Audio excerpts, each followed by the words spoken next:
You guys, I'm so excited to welcome my dear friend Jill Stanton onto the podcast Drop the Vortex today.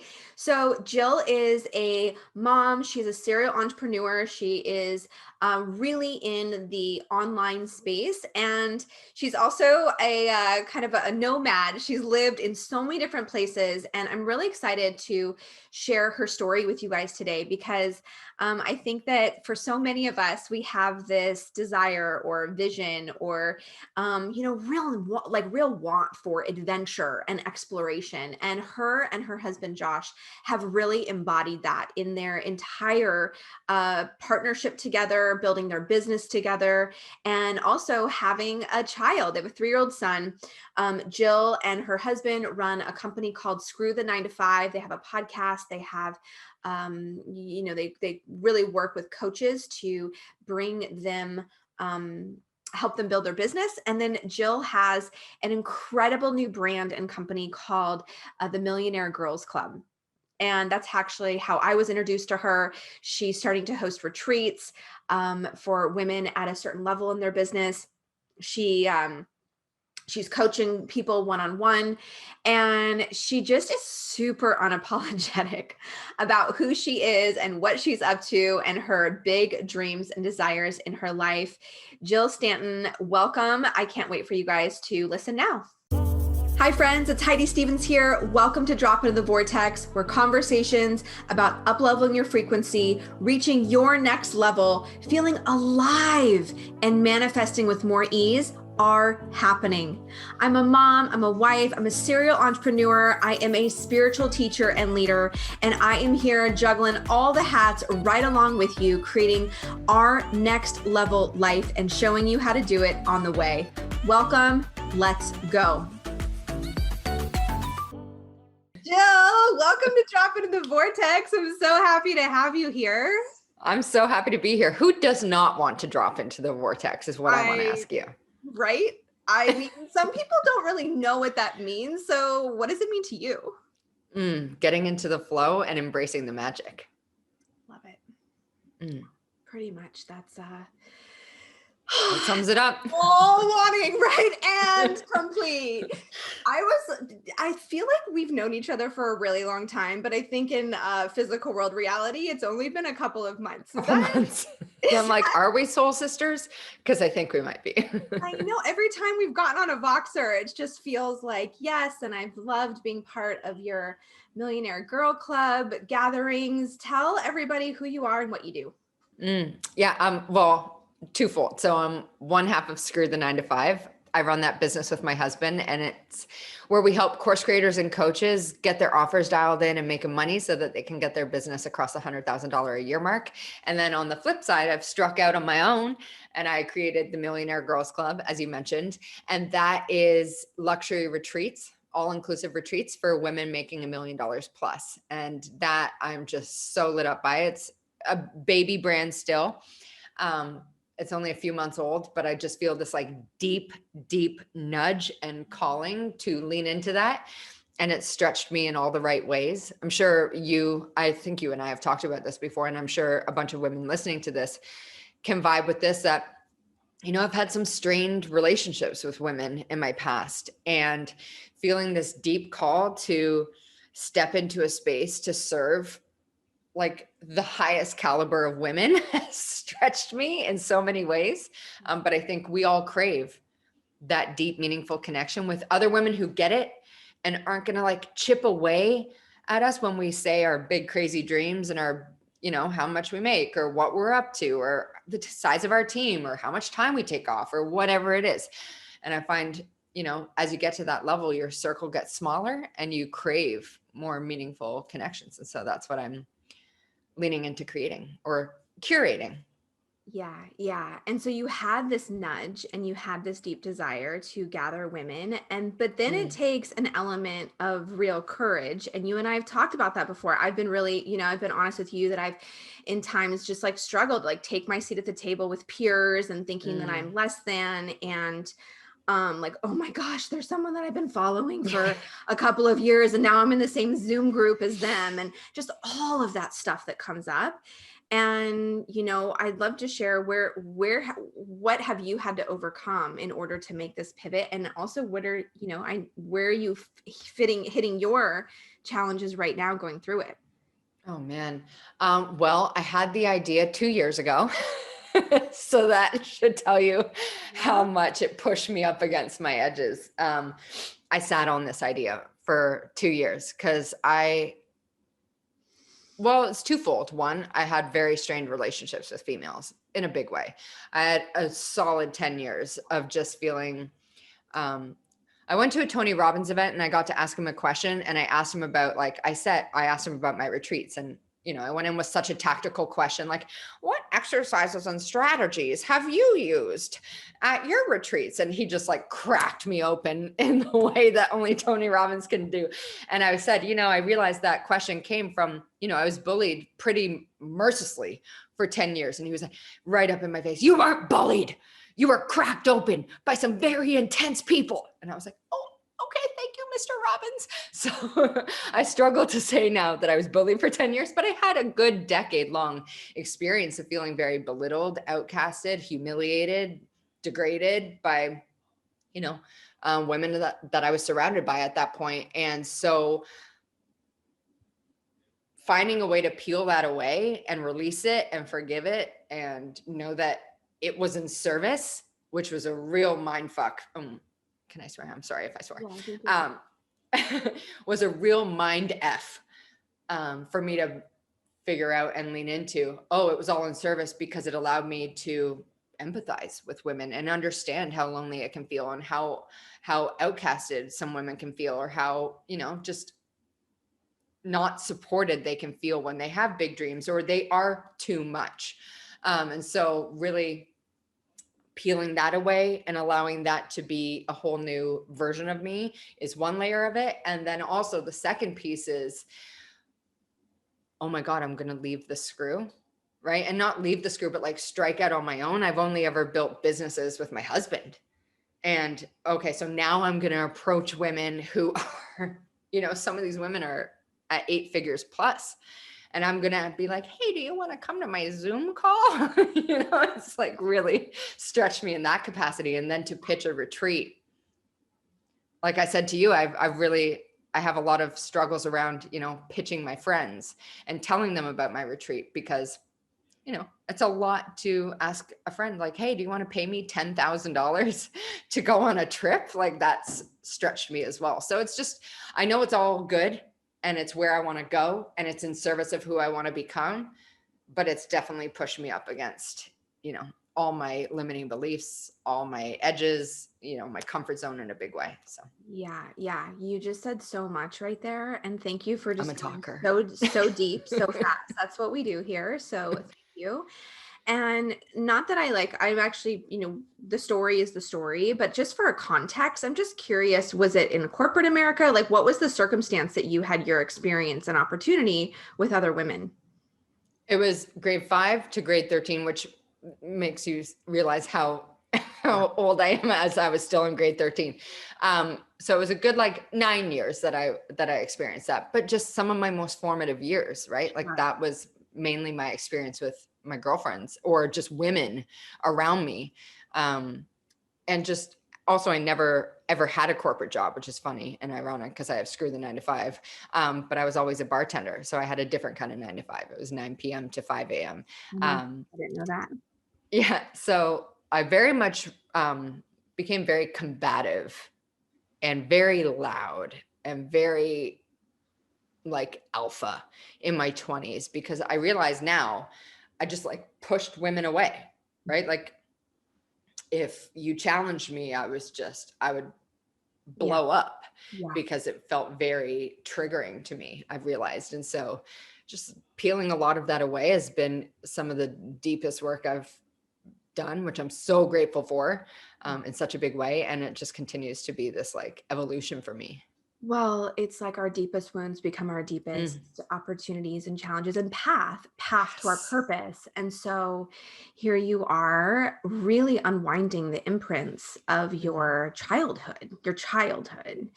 And then through that, listening to the nudges and I think on the surface, it could seem like, oh, look at her, like she's just like hobnobbing with like these certain group of women or whatever it is, right? Mhm. People, and yet it's like, oh no, this is your work. Like this is your Mhm. path to be in this sacred soul sistership with peers and women that are, one step further along in designing their dream business or whatever it may be. And I just really honor and acknowledge you for listening to that call, Thank you, and friend. yeah, and for going there. So you've mentioned screw the 9 to 5 a couple of times. So you've got the business with your husband. How long have you guys been Mhm. together? We've been married 9 years, together since 2009. What is that math? 12 years? So you've been running the online business together, and For 9 years now. okay. And you have been working through this personal work with friendships. And yes, I've been the first to be, open with my community that I have definitely gone through some challenging things, and they've actually been pretty recent. But a lot of it stems with that relationship with my sister, and just a Mm. lot of unraveling and uncording, particularly through the pandemic.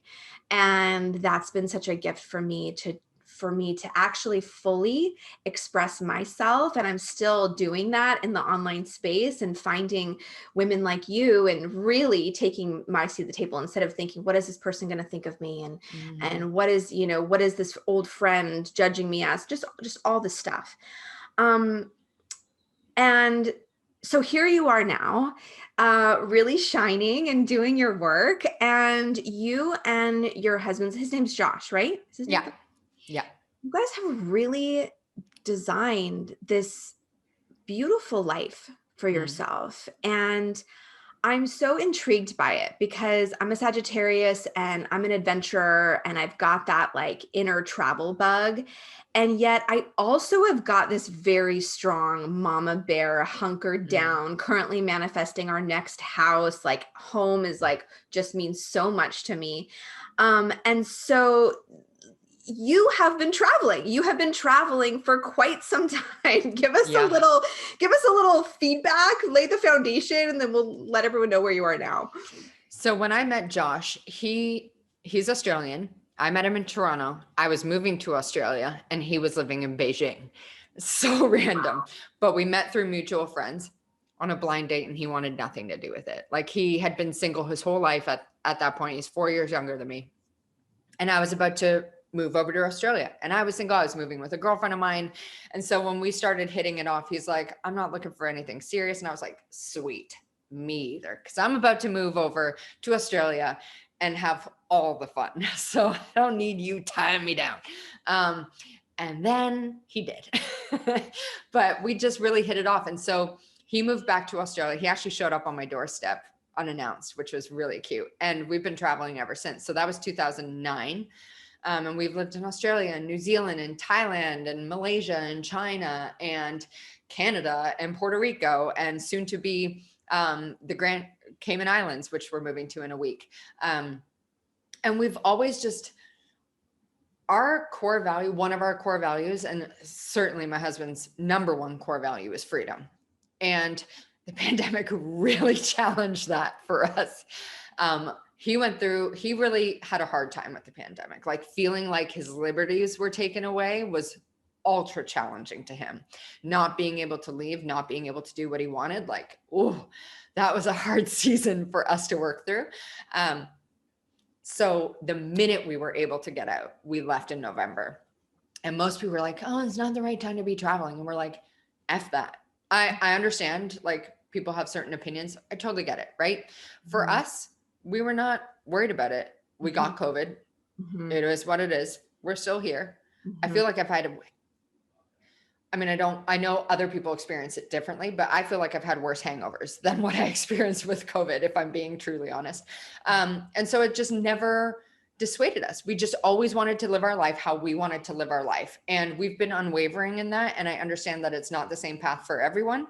But for us, we didn't want to just stop living our life how we wanted to live it, because there's this weird moment that the world's going through, and it just feels very off in some way. So we were hella committed. And the minute Canada was starting to get even weirder and like locking down even more. We were like, we need to get the F out. Yeah. And so we went to Puerto Rico and then Mexico and then Puerto Rico. Right now I'm in Mexico again and on our way to the Cayman Islands. And I just don't believe in allowing someone else to dictate how we live our life. And we both refuse to do that. And if we can travel, we will, and we're safe about it. And we're respectful, and we just have a respectful disregard for what's going on. Yeah. Yeah. I hear that. Have you guys always been on the same page with that core value? When I first met Josh, he really laid it out. He was like, look, I love traveling. I don't want to be with someone who doesn't want to travel. Are you down with that? And I had never traveled at this point, really, outside of like Vegas and like St. Lucia with my parents when I was like 17, flirting with the boys, like it really wasn't that seasoned of a traveler. And I was like, sure, sounds great. Not really knowing what that life really looks like, but I embraced it. And it was just a whole other experience than I was expecting. And I've got to meet so many cool people. Like even just, this is such a random aside, but when we got to this place in Mexico, we took our son into the pool the night that we got here, being like, yay, we're back in Mexico. We love it here. And all of a sudden we hear from one of the patios, Jill and Josh. And we're like, what? And it was one of our closest buddies that we lived around in Chiang Mai, Thailand, who was staying in the exact same space. And we ended up hanging out with him for like a week here. And yeah, it just, you meet so many different people from so many different walks of life who give you different perspectives and experiences and lessons and stories and insights. It was just, that's what I love about traveling, is you end up finding friends in all corners of the world. That's how we found our way to the Cayman Islands as well. Like we were trying to move to Puerto Rico. We have a ton of friends there. And that's where we thought our life was going to be. And once the pandemic hit, it shut down. We still can't move there because immigration is closed. And a chance encounter. I feel like you will appreciate this, Heidi, because it is the biggest universe wink I've ever experienced. I was like, the universe was actually shining on us that day. My husband was on a hike and he met this chick, Jen. And she was like, oh, where are you from? And he's like, Australia. And she's like, what are you doing in PR? And he's like, oh, my wife and I are trying to move here. And she's like, why would you move to Puerto Rico when you could move to the Cayman Islands? And he was like, the Cayman Islands. And she's like, just check it out. It's like a full expat community. It's a British territory. It's real easy for Australians and Canadians to get into. And that sent us straight down the rabbit hole.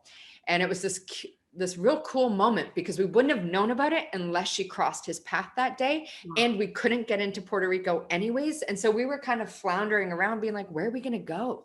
Yeah. Right? Like we want to create a life for ourselves. We so badly want our son to have friends and like have a stable upbringing. And yeah, I just feel like the universe just like winked at us that day and set us down this path. I love that. Thank you, Spirit. Thank you, Source. When you met Josh, you said it was really glamorous, and I can so like see that and feel that, of like, oh my God, there's this guy, and like, and have you just been on board the whole time, and has that shifted since you've had your son?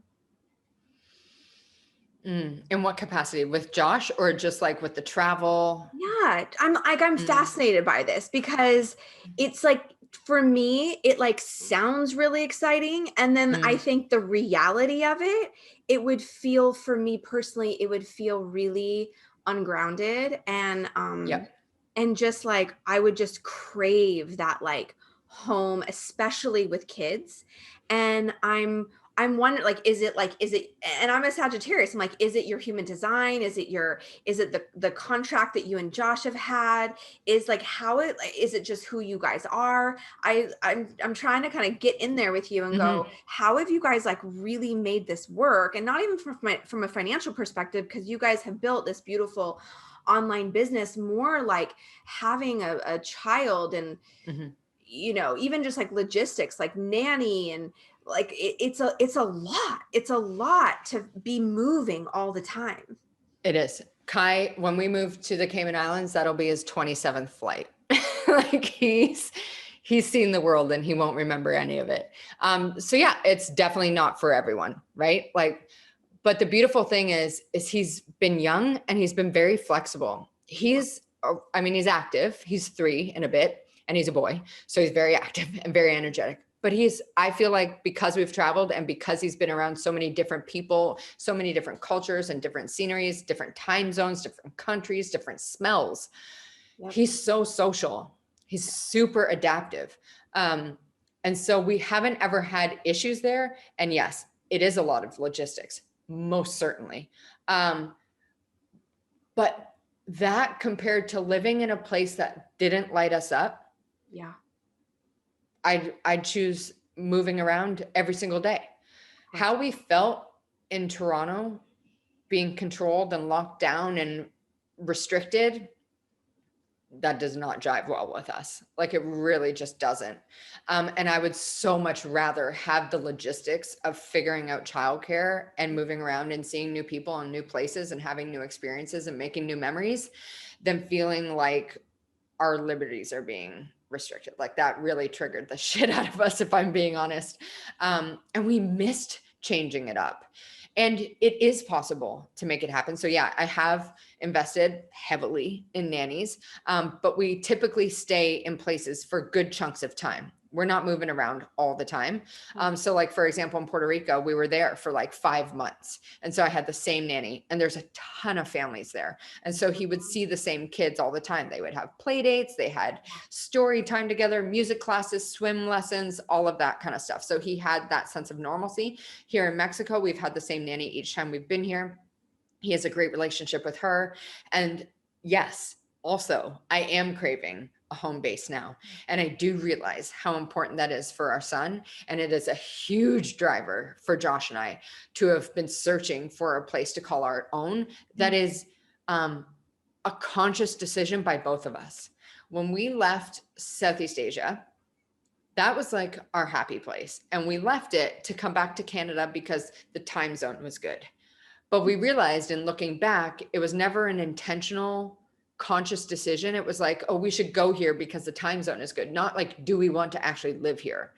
And that has really been a source of contention for Josh, especially because he does not vibe with just like North American life, let alone just Toronto and winter.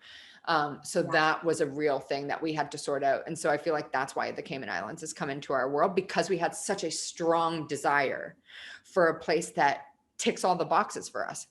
It's tropical. It's like random things. Like, it's a small government. It's zero tax. It has badass schools. It's bougie as hell. It has great healthcare. The places are, next level. Like, even I was telling Amy Porterfield this when she was asking me about Cayman Islands. I was like, this is the level of bougie that I'm moving to. When you apply to travel, because you have to apply because their borders are closed right now. The first question you get asked is, how are you arriving? And the first option is private. And the second option is commercial. And I said to her, it's like they should have a subheading that's like the degenerate you are coming in on commercial. Oh my gosh. Wow. So I'm looking forward to that, right? Like, it feels very by design. It feels like us. It's the caliber we want to be around. I want to stretch myself. I want to be around that level of wealth. I want to meet the CEOs of, like, there's the guy who started Foster's Beer lives there. And, like, I'm sure there's crypto guys and hedge fund managers and all this kind of stuff. But what they don't have yet, and what I'm on a mission to start spreading the word on, is a lot of digital entrepreneurs, right? Because the Cayman Islands it's one of the world's oldest tax havens. But for forever, it was always for like old retired guys, right? Or like hedge fund managers or traders or whatever. But all of us who have digital businesses, who are location independent, well, shit, that opens up a whole new level of people who can come in. So I'm on a mission to spread the word on it. You have fully manifested this. You have fully called in what it is that you want. And for everyone listening, I think, one of the biggest takeaways I'm getting from this conversation is giving yourself permission to just want what you want and to not settle, because it like makes the most sense for now. Like, you have been like you've been persistent and consistent, even if that means some inconveniences along the way of Mhm. traveling back and forth and whatnot. And I think maybe just it's like one of the reasons why I think I'm so fascinated is because in a much smaller scale, I'm going through this with my family right now. We moved from Mhm. LA to San Diego, and we're literally bebopping to multiple homes right now, feeling super ungrounded, not Mhm. feeling total clarity on exactly where we're going to land. And there's this sense of like I know it's all working out. I know the house is coming. I know like it's all going to happen, but in that unknown, in the like I don't see it yet. I don't have clarity yet. There's just like this unsettling piece Mhm. of and unclarity. And for anyone that's, whether it's me or anyone that's kind of in that position right now, people, I know so many, this whole pandemic has given us not only choice in like where do I want to really live and where do I want to Mhm. be, it has also questioned like, why am I here? Like what am I actually doing here? What's the advice, coaching, thoughts that you have for women that are maybe even just thinking about moving from one city to a next right now?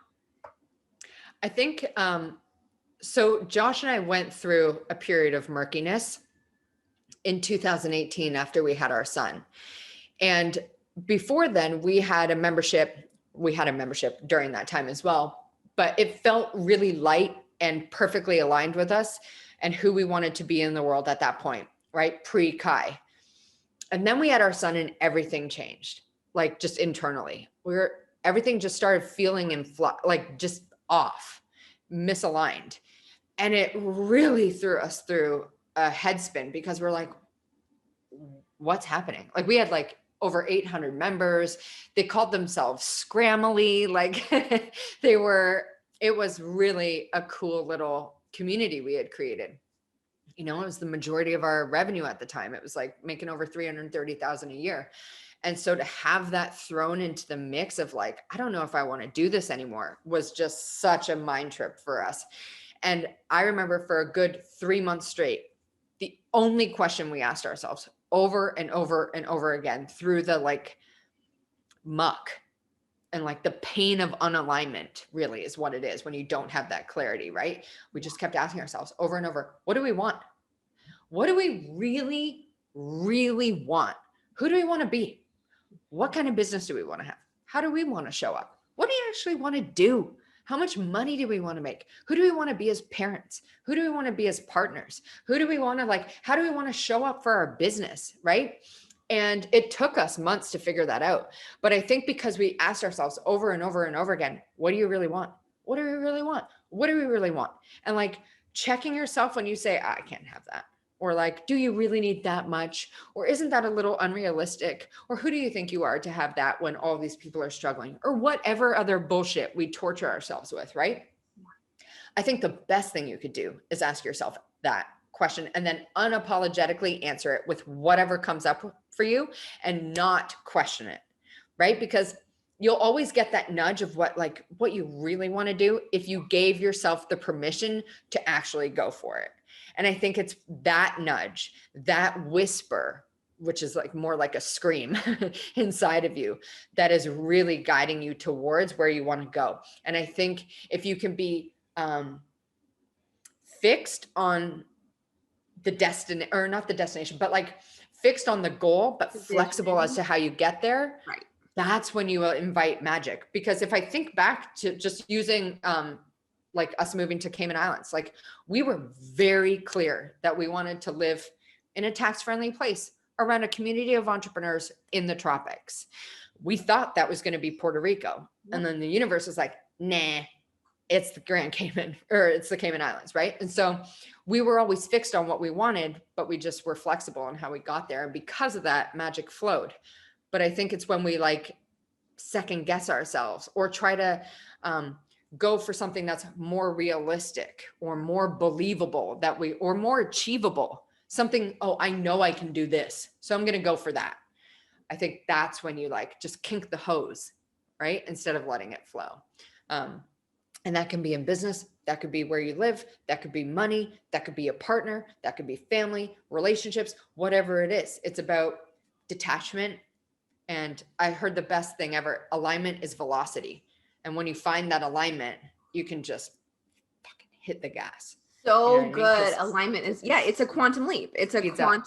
quantum leap, and it collapses time and space, and you no longer have to be figuring out every single step along the way. You are speaking my language, girlfriend. Thank you so much for coming on. So here you are, moving to the Cayman Islands in a couple of weeks.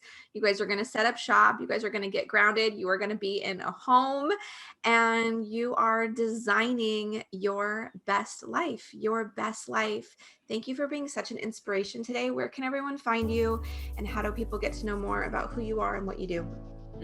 So if you want to connect with us for Screw the 9 to 5, the best place is our website, screwthe9to5.com, all spelled out, no numbers, or on IG. I want to say IG, but we're not really that active on IG. But that's at Screw the 9 to 5. Or our podcast, which is The Screw Show, which sounds like porn, but I swear is business. And then for MGC, for Millionaire Girls Club, my IG for that is the Millionaire Girls Club. Amazing. Thank you, Jill.